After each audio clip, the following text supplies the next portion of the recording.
Hello and welcome to the unboxing of the Wipro 16A smart plug. This is a Wi-Fi powered smart plug that supports 2.4 gigahertz of Wi-Fi.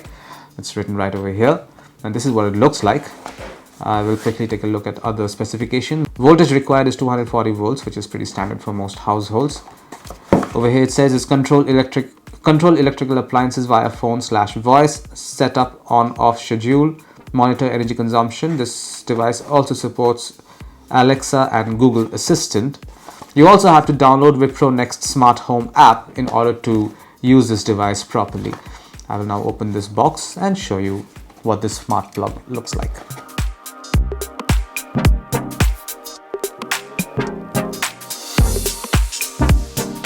So this is what you'll find inside the box. This is a quick start guide for the Wipro Smart plug.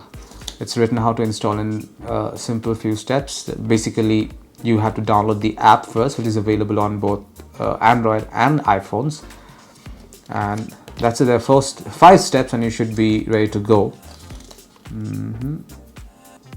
Okay, so now let's take a look at the plug itself.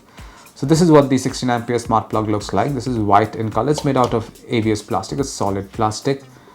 And this is a 3-pin socket as well. As you can see, this is a pretty solid 3-pin socket. This can act as a 3-pin socket, and it will also require a 3-pin socket to work properly. Rating 240 volts and 50 hertz, maximum 16 ampere resistive, made in India. That's great. And you have a power on/off button and reset button over here as well. So yeah, this is it. This is what you'll find inside the box containing the Wipro 16A smart plug. Thank you for watching.